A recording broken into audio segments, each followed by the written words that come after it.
तो हेलो तो एवरीवन भाई, first of all Ram Ram मेरे से भाइयों को।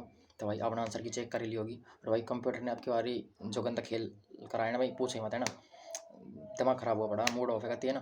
भाई देखो अभी है ना रैंक मित्रा पर डाटा आया, उसमें भाई 72 के एंट्रीज हैं और उनमें से भाई 35,000 बच्चे कंप्यूटर में फेल है भाई। सीधा 50% ऑफ द स्टूडेंट कंप्यूटर में आ रहे हैं भाई। जब बोल रखी है कि भाई कंप्यूटर सिलेबस में मेंशन है कि कंप्यूटर में बेसिक पूछना है, तो क्या ही मतलब है इतने हार्ड लेवल पेपर बनाना कि भाई बच्चे आधे कंप्यूटर में फेल हो जाएं। पहले एसएससी लग बेस्ड पेपर था और भाई अब की साल तो भाई कंप्यूटर से सीधा एक तरफा लग बेस्ड बना दिया पेपर को भाई। जो कंप्यूटर में भाई मोस्ट ऑफ जो स्टूडेंट्स थे ना, उनको 5-6 क्वेश्चन आते थे और इससे ऊपर सभी ने भाई गैस वर्क करे हैं ना। जिनके तुक्के फिट हो गए वो कंप्यूटर पास है एंड भाई वो पेपर पास कर जाएंगे, और जिनके ना बैठे भाई तो वो बाहर है ना। तो इस तरह भाई कंप्यूटर पूरा मतलब क्या बोलते हैं, एसएससी ने पूरे पेपर को लग बेस्ड बना रखा है, पूछे मत। ठीक है और टीचर्स का भाई अलग ही चल रहा है, उनकी बकचोदी अलग ही चल रही है भाई।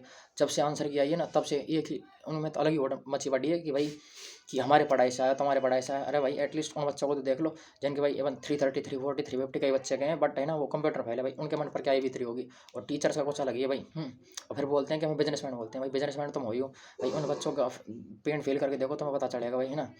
अब क्या ही बोलूँ, है ना। और भाई एसएससी का तो कुछ पता ही नहीं भाई, पूरा पेपर लग बेस्ड बना रखा है। और 2 आवर के बेस पर डिसाइड करना इतने बड़े जैसे सीजीएल जैसे एग्जाम को, जिसमें कोई कई बंदे मिनिस्ट्री में जाएंगे, कई अच्छे अच्छे डिपार्टमेंट जैसे इनकम टैक्स होगा, सीजीएसटी होगा, कई है ना अच्छे अच्छे डिपार्टमेंट जाएंगे। और 2 आवर के बेस पर डिसाइड करना कि किस बंदे का सिलेक्शन होगा, डिजर्विंग सेलेक्ट होगा, नॉट डिजर्विंग सेलेक्ट होगा, इसका कोई पता नहीं भाई, है ना। इससे अच्छा तो सीजीएल वाइज से बैठा था कि है ना एटलीस्ट 3 ईयर होते थे। और क्या नाम है 200 जो मेंस में 200 नंबर की मैथ्स, 200 नंबर की इंग्लिश पूछते थे, है ना। सिलेबस इतना बड़ा वास्ट दे रखा है ना। तो वो पैटर्न भी सही था। एटलीस्ट जो रियल में हार्ड वर्क करता था, जो प्योर मेहनत करता था भाई, उस बंदे का सिलेक्शन होता था। और सीजल वाइज के बाद तो भाई सिलेबस इतना बड़ा दे रखा है एसएससी ने। और सीजल वाइज के बाद भाई 30 क्वेश्चन ओनली मैथ के पूछने, 40-45 इंग्लिश के पूछने भाई, ये तो मेरी समझ से बाहर है ना।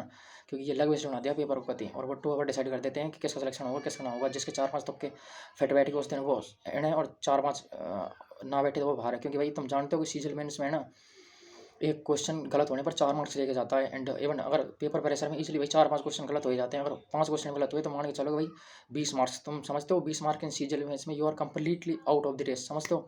तो आई थिंक यार, है ना, ये इशू तो रेज किया जाना चाहिए भाई। और टीचर्स का तो भाई पता ही नहीं कुछ। फिर है ना वही वाली बात है कि यार, है ना, इन्होंने तो भाई कति गंद फैला रखी है वाईटी पर। तब से आंसर किया, तब से भाई यही रिपोर्ट लग रही है कि भाई हमारे पढ़ाई से, तुम्हारे पढ़ाई से भाई। ठीक है, क्या ही कर सकते हैं। Okay done.